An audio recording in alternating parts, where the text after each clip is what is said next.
September 12th, 1944.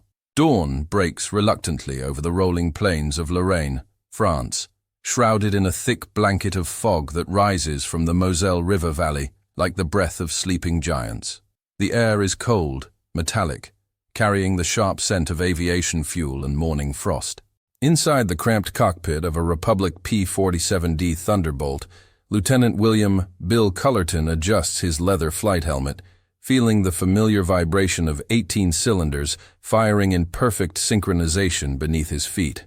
The Pratt & Whitney R2800 double Wasp engine thunders with 2,000 horsepower of American engineering, its sound both reassuring and ominous in the pre-dawn darkness. Through the plexiglass canopy, visibility extends barely 50 yards in any direction. The French countryside, normally a patchwork of golden fields and stone villages, has vanished beneath an impenetrable gray veil. Cullerton's breath fogs momentarily on the inside of his oxygen mask as he scans his instruments.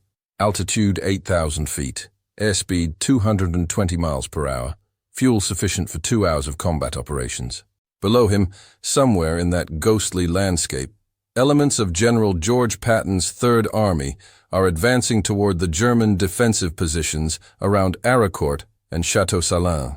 The radio crackles to life in his headset, carrying the voice of Major Robert "Gabby" Gabreski, squadron commander of the 61st Fighter Squadron. Jug flight. This is Control.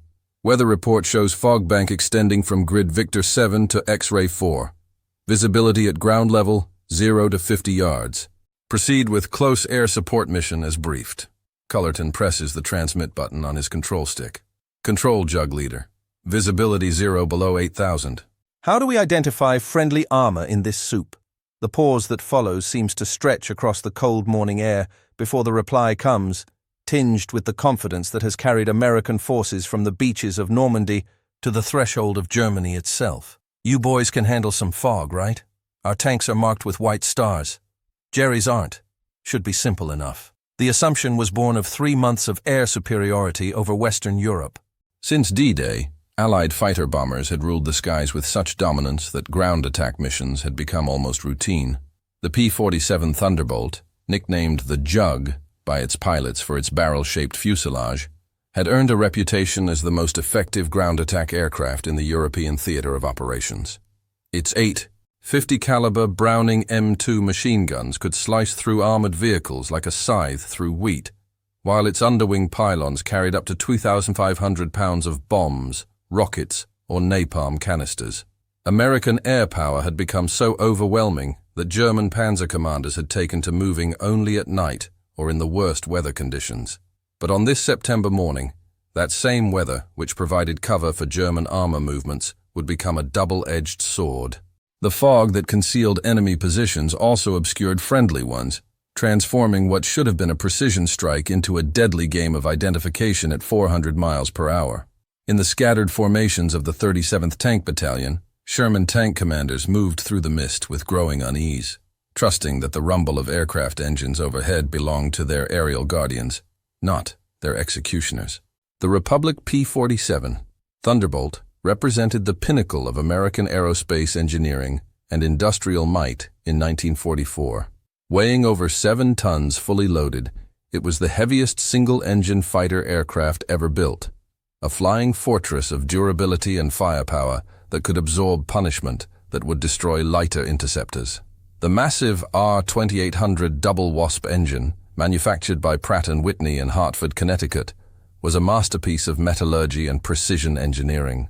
18 cylinders arranged in 2 rows generated enough power to propel the 8-ton aircraft to altitudes exceeding 42,000 feet, while supercharging systems maintained performance in the thin air of the stratosphere. The aircraft's armament was equally impressive. 8 Browning M2 50-caliber machine guns, 4 mounted in each wing, could fire 800 rounds per minute per gun, delivering a combined weight of projectiles that could devastate ground targets or aerial opponents alike. Each gun was supplied with 425 rounds of ammunition, including armor-piercing incendiary and high-explosive shells specifically designed to penetrate German tank armor. The guns were harmonized to converge at 300 yards, creating a cone of destruction that pilots called the pattern of death. Beyond its guns, the P-47D carried external ordnance that transformed it from interceptor to ground attack specialist. 5-inch high-velocity aircraft rockets, or HVARs, mounted on underwing zero-length launchers, could penetrate 4 inches of armor plating at close range. Each rocket weighed 134 pounds and carried an 8.5-pound high-explosive warhead capable of disabling or destroying tanks, artillery pieces, locomotives, and fortified positions. A fully loaded Thunderbolt could carry 10 such rockets, equivalent to the broadside of a destroyer aimed at targets moving across the European countryside. The technical sophistication extended to the aircraft's construction. The P-47's fuselage was built around a massive framework of forged aluminum and steel, designed to protect the pilot and engine from ground fire while maintaining structural integrity under the stress of high-speed diving attacks. The cockpit featured armor plating behind and beneath the pilot's seat, bulletproof glass in the windscreen, and a self-sealing fuel system that could absorb small arms fire without catastrophic fuel loss. These features made the Thunderbolt one of the most survivable aircraft in the American inventory, earning it the nickname the Fighting Jug among ground crews who marveled at aircraft returning from combat missions riddled with holes but still airworthy. Manufacturing the P-47 required the coordination of thousands of suppliers across the United States. The Pratt & Whitney engines came from Connecticut, the Hamilton Standard propellers from Ohio, the Browning machine guns from Tennessee, and the complex avionics systems from factories scattered across the industrial heartland. Final assembly took place at Republic Aviation's factory in Farmingdale, New York, where skilled technicians working in round-the-clock shifts could complete a finished Thunderbolt every 45 minutes at peak production. By September 1944, Republic had delivered over 12,000 P-47s to the Army Air Forces, with production continuing at a rate that astounded both allies and enemies. The pilot training pipeline that produced men like Lieutenant Cullerton was equally impressive. Beginning with primary flight training at civilian contract schools across the American South and West, prospective fighter pilots progressed through basic and advanced training programs that consumed nearly 2 years and cost the equivalent of millions of dollars per graduate. Advanced training included gunnery instruction at facilities like Nellis Field in Nevada, where pilots learned to hit moving targets while diving at speeds exceeding 350 miles per hour. Ground attack techniques were taught at specialized schools, where pilots practiced skip bombing, rocket attacks, and close air support coordination with ground forces. The logistics required to maintain air superiority over occupied Europe staggered the imagination. Each P-47 squadron required approximately 200 ground personnel to maintain 18 aircraft in combat-ready condition. These men worked 18-hour shifts in all weather conditions, performing engine changes, armament loading, and battle damage repair that kept American fighters in the air despite the crushing tempo of combat operations. Aviation fuel, high-octane gasoline refined to precise specifications, arrived by tanker ship from American refineries, while ammunition, spare parts, and replacement aircraft flowed across the Atlantic in a continuous stream of Liberty ships and cargo planes. On this particular morning, all of this industrial and technological might was about to face its most challenging test, the fog of war made literal. Lieutenant Cullerton, like his fellow pilots, had trained extensively for ground attack missions, but the curriculum had always assumed reasonable visibility and clear communication with ground forces. The reality of September 12, 1944, would demand something more than training. It would require the kind of battlefield innovation that separated competent pilots from legends. As Jug flight descended through 6,000 feet, the fog seemed to thicken, transforming the world below into a gray void that swallowed landmarks, roads, and the careful geometry of military formations. Radio transmissions from ground controllers became increasingly desperate. Any station. This is Thunder 6. We have armor movement 2 clicks northeast of checkpoint Bravo, but cannot identify. Repeat, cannot identify. Request immediate reconnaissance. The voice belonged to Lieutenant Colonel James Leach, commanding officer of the 37th Tank Battalion, whose Shermans were advancing through the mist in loose formation, their crews peering through periscopes and vision blocks at shapes that might be trees, buildings, or enemy tanks. The fog was more than a mere weather phenomenon. It was a tactical equalizer that stripped away the technological advantages that had made Allied air power so dominant. Without visual contact, The sophisticated gun sights and bomb sights that allowed precision attacks became useless. The identification friend or foe systems that worked effectively in clear weather became unreliable when electronic signals bounced off water droplets and temperature inversions. Most critically, the careful coordination between air and ground forces that had been perfected during months of combat broke down when neither pilot nor ground commander could see beyond their immediate vicinity. In the German defensive positions around Auercourt, Oberst Hans Ulrich Rudel, commanding elements of the 11th Panzer Division, recognized the fog as a tactical opportunity. His remaining Panther and Tiger tanks, which had learned to fear daylight and the screaming dive of American fighter bombers, could now move in relative safety. Orders went out through field telephones and radio nets. Advance under cover of the fog, strike the American armor before it could establish defensive positions, withdraw before the weather cleared, and air attacks resumed. It was a gamble that depended entirely on the Allied pilots being unable to distinguish between German and American tanks in the gray chaos of the Lorraine morning. The first indication that something was terribly wrong came at 0847 hours, when Lieutenant Cullerton's wingman, Flight Officer Frank Dixie Sloan, reported movement below. "Jug leader, I've got armor on the deck, grid coordinates X-ray 77. Looks like a full company, moving northwest on the main road." Cullerton acknowledged and began a careful descent, throttling back to reduce engine noise as he approached the layer of fog that marked the boundary between the clear morning sky and the gray world below. Breaking through the fog bank at 2,000 feet was like descending into another universe.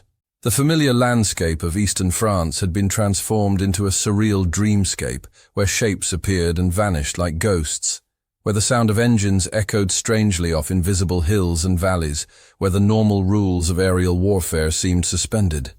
Cullerton's altimeter read 800 feet above ground level, but the ground itself remained invisible until he was almost close enough to touch it. At 500 feet, shapes began to emerge from the mist, dark rectangular forms moving in a loose column along what appeared to be a road. Cullerton's heart rate increased as he identified them as tanks, their turrets traversing slowly as they advanced. The profile looked right for German Panthers. Long-barreled guns, sloped frontal armor, the characteristic angular silhouette that had become synonymous with German armor superiority. He pulled back on the control stick, climbing to attack altitude while flipping the master armament switch to armed and selecting high-explosive rockets. "Jug flight, Jug leader. I have visual contact with what appears to be German armor. Approximately 12 to 15 vehicles in column formation. Beginning attack run." Cullerton rolled into a shallow dive, lining up his gun sight on the lead tank, while his thumb found the rocket release button. The Thunderbolt accelerated through 350 miles per hour as it descended toward the target, its engine note changing to a higher pitch that German soldiers had learned to fear. At 200 feet above ground level, with his finger closing on the trigger and rockets armed for release, Cullerton saw something that made his blood run cold. Painted on the turret of the lead tank, barely visible through the swirling mist but unmistakable in its geometry, was a 5-pointed white star, the recognition symbol of the United States Army. These were not German Panthers.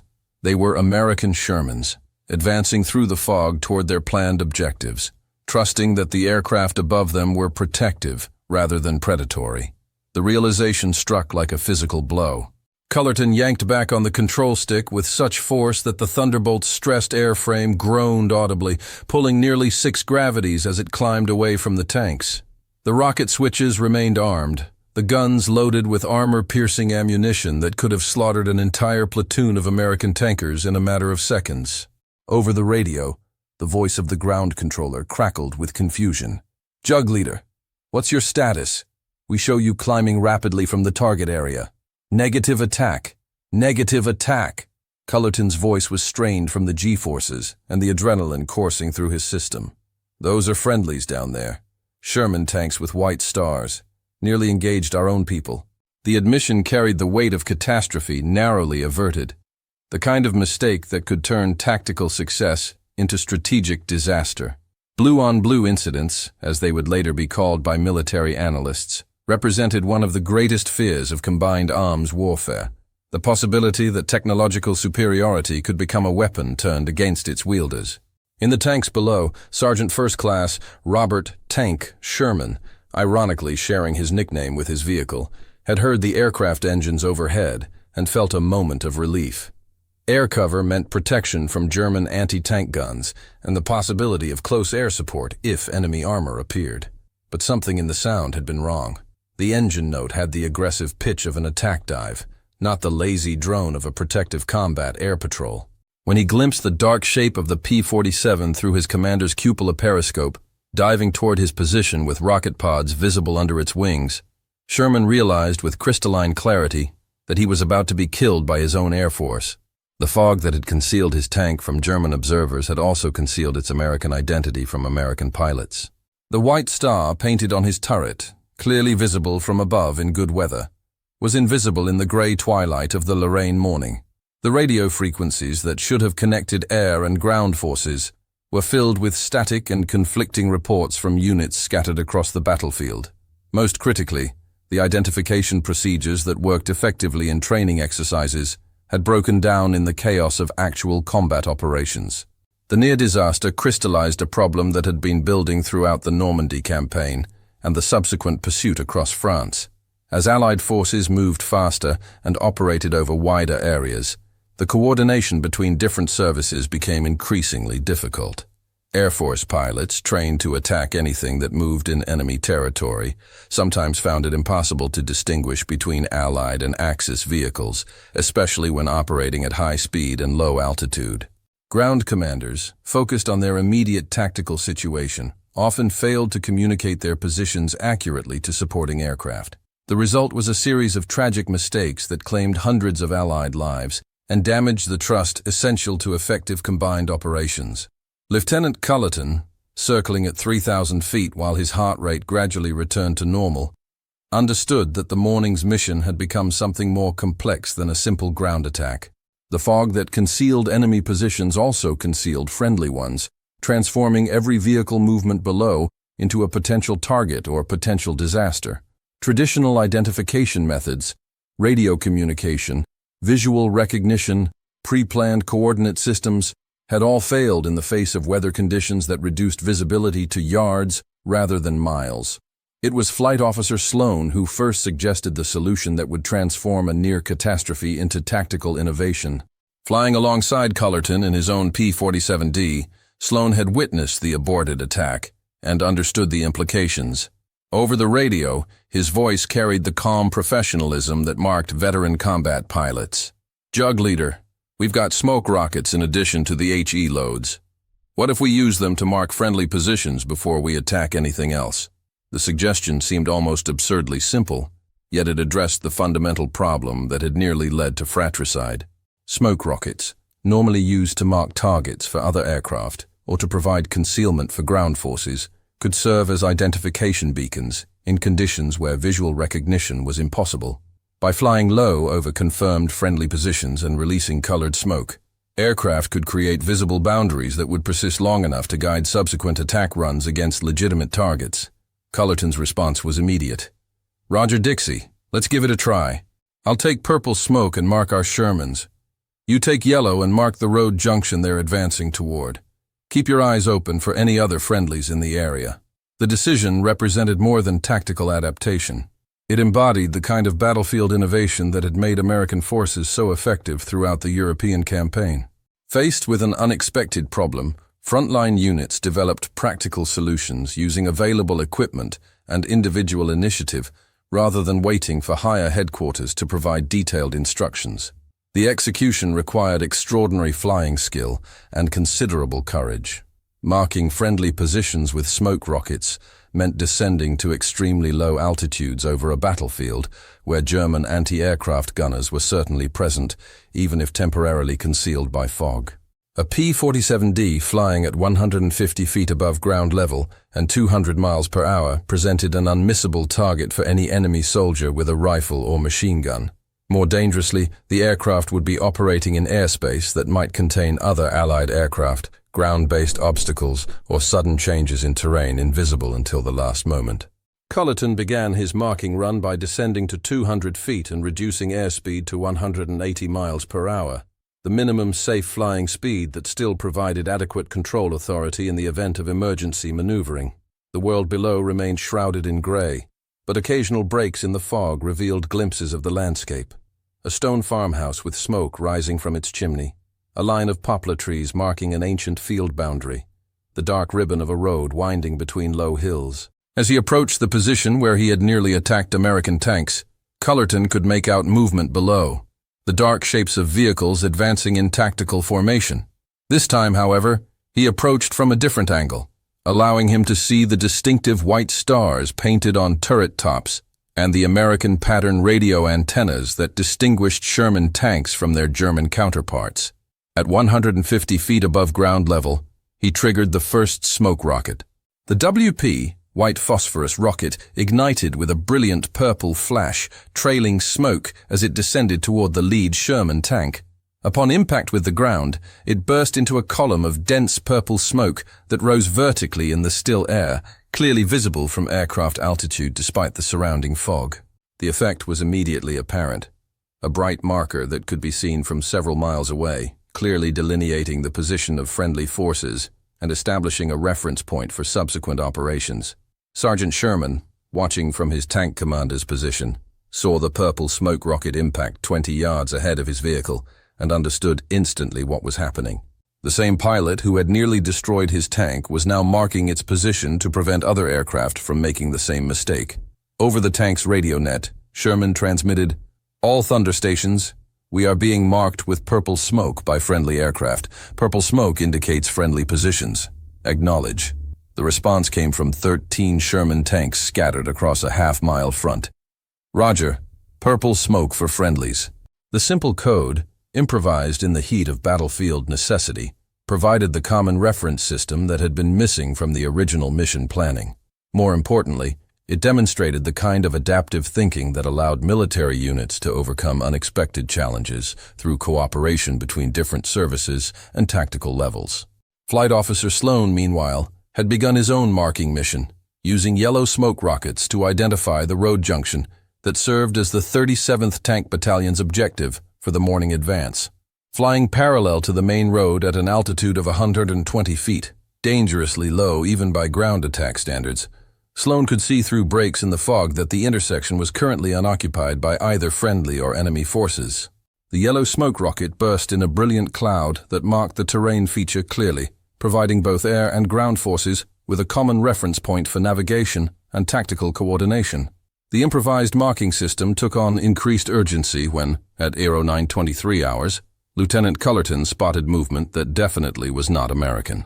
Approximately 1 mile northeast of the purple smoke marking friendly positions, a column of vehicles was advancing through the fog in a formation distinctly different from Allied tactical doctrine. Even through the mist, the silhouettes were unmistakably German, the long barrels and angular turret profiles of Panther tanks, moving in the close interval formation that German armor commanders preferred for mutual support. This time, target identification was certain. The vehicles showed no Allied markings, moved in a formation unknown to American tactical doctrine, and were advancing toward the positions marked by purple smoke, clearly hostile intent. Moreover, their position relative to the smoke markers established by the P-47s meant that attacking them would pose no risk to friendly forces. Cullerton armed his remaining high-explosive rockets and selected armor-piercing ammunition for his machine guns. "Jug flight, Jug leader. I have positive identification of German armor approximately 1 mile northeast of our purple smoke markers. Beginning attack run. Stay clear of the purple smoke. Those are our guys." The attack that followed demonstrated the devastating effectiveness of American ground attack aviation when applied against legitimate targets. Cullerton's diving attack, begun at 4,000 feet and completed at 100 feet above ground level, delivered 8 5-inch rockets and over 400 rounds of .50 caliber ammunition in a pattern that bracketed the German column. The first rocket struck the lead Panther tank directly on its engine deck, penetrating the relatively thin rear armor and detonating inside the engine compartment. The massive explosion scattered burning fuel and metal fragments across the roadway while the tank's ammunition began cooking off in a spectacular display of secondary explosions. The second and third rockets impacted close enough to adjacent vehicles to disable them with blast effects and fragmentation, while machine gun fire raked the column from front to rear, targeting vision ports, antenna mounts, and external equipment that could degrade the tank's combat effectiveness even if it could not penetrate their main armor. Flight Officer Sloan followed with his own attack run, concentrating his fire on vehicles attempting to disperse from the road into adjacent fields. The combination of high-explosive rockets and armor-piercing machine gun fire proved devastatingly effective against the German armor, which had been caught in column formation on open ground with no opportunity to employ the defensive tactics that might have minimized casualties. The German response was swift and accurate. Anti-aircraft guns that had remained silent during the fog-shrouded morning opened fire as soon as the American aircraft revealed their positions with rocket attacks. Tracer fire rose toward the P-47s like deadly fireworks, forcing both pilots to execute violent evasive maneuvers at dangerously low altitudes. Cullerton felt his aircraft shudder as machine gun bullets penetrated the engine cowling, but the massive R-2800 engine continued running without noticeable power loss, testament to the rugged construction that made the Thunderbolt so survivable in ground attack operations. Ground fire also came from infantry positions that had been invisible in the fog, but were now revealed by muzzle flashes and tracer fire. German soldiers armed with rifles, machine guns, and the occasional Panzerfaust anti-tank rocket added to the storm of projectiles rising toward the American aircraft. Several bullets struck Cullerton's P-47 in the wings and fuselage, but the self-sealing fuel tanks and armor plating around critical components prevented serious damage. The battle below intensified as American and German ground forces made contact through the fog.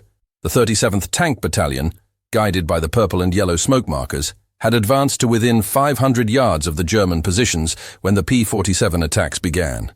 As burning German tanks illuminated the battlefield with their funeral pyres, American tankers could finally see their enemies clearly enough to engage with their own weapons. Sherman tank guns began firing at maximum rate, their 76mm high-velocity cannons seeking targets among the German armor that was now revealed by fires and smoke. The engagement that followed represented the kind of combined arms warfare that American doctrine had envisioned. Air power to locate and attack enemy positions, followed immediately by ground assault to secure tactical objectives. The coordination between aircraft and tanks, initially threatened by the identification crisis, had been restored through the simple expedient of colored smoke markers. The innovation did not go unnoticed by higher headquarters. Major Gabreski, monitoring radio transmissions from the Tactical Operations Center, immediately recognized the significance of what his pilots had accomplished. The use of colored smoke to mark friendly positions in low visibility conditions solved a problem that had plagued close air support operations since the beginning of the war. More importantly, it had been developed not in staff planning sessions or training exercises, but in the heat of actual combat by pilots who understood both the capabilities of their aircraft and the requirements of ground forces. Within hours of the engagement, radio messages were flashing throughout the 9th Air Force command structure. Effective immediately, all ground attack squadrons will carry colored smoke rockets for position marking in reduced visibility conditions. Purple smoke indicates friendly ground forces. Yellow smoke indicates tactical objectives. Red smoke indicates enemy positions confirmed for attack. The improvised solution, developed by two pilots flying in fog over Lorraine, became standard operating procedure for American close air support operations for the remainder of the war. The tactical results of the morning's engagement extended far beyond the immediate destruction of German armor. The 11th Panzer Division's attack, which had depended on fog concealment to achieve surprise against American positions, collapsed when air power intervened effectively, despite the weather conditions. German casualties included 12 Panther tanks destroyed or damaged beyond repair, approximately 40 personnel killed or wounded, and the abandonment of tactical positions that had taken weeks to prepare. More significantly, the failed attack represented the last major German armored offensive in the Lorraine sector, marking the beginning of a general withdrawal toward the German border that would continue through the autumn of 1944. American losses were remarkably light considering the complexity and danger of the engagement. The 37th Tank Battalion reported 2 Sherman tanks damaged by German anti-tank fire, with 3 crew members wounded but no fatalities. The P-47 Thunderbolts returned to base with battle damage, but no aircraft losses, testament both to the rugged construction of the Republic fighter and the skill of its pilots in evading ground fire while operating at extremely low altitudes. Lieutenant Cullerton's post-mission report, filed later that afternoon, captured the essence of what had been accomplished. Weather conditions made visual identification of ground targets impossible using standard procedures. Enemy and friendly forces could not be distinguished at tactical speeds and altitudes. Solution: use colored smoke rockets to mark friendly positions before attacking any ground targets. Recommend adoption as standard procedure for low visibility conditions. The report's matter-of-fact tone concealed the drama of the morning's events, but its recommendation would save countless Allied lives in subsequent operations. The technical innovation represented by the colored smoke marking system reflected broader patterns in American military effectiveness during World War II. Unlike armies that relied primarily on rigid doctrine and centralized planning, American forces encouraged tactical adaptation and individual initiative at the unit level. Pilots, tank commanders, and infantry officers were trained not just to follow orders, but to solve problems using available resources and creative thinking. This flexibility proved especially valuable in the fluid combat conditions of the European theater, where rapid advances and changing tactical situations required constant adaptation. The industrial capacity that produced both the P-47 Thunderbolts and the colored smoke rockets they carried also demonstrated American advantages in military logistics and manufacturing. The WP smoke rockets used in the Lorraine engagement were produced at arsenal facilities in Pennsylvania and Iowa, shipped to European bases through a logistics pipeline that stretched across the Atlantic Ocean, and integrated into combat operations with a efficiency that German commanders found impossible to match. American forces could afford to experiment with innovative tactics because they possessed equipment in sufficient quantities to allow for the occasional waste or inefficiency that accompanied battlefield adaptation. The human element in the morning's success cannot be overlooked. Lieutenant Cullerton and Flight Officer Sloan had demonstrated not just flying skill and tactical competence, but the moral courage to abort an attack when they realized they were targeting friendly forces, followed by the creative thinking to develop an alternative solution that achieved the mission objectives without fratricide. Their actions embodied the kind of ethical leadership that military analysts would later identify as a key factor in Allied victory. The willingness to place larger objectives above immediate tactical success, combined with the intellectual flexibility to find new solutions to unexpected problems.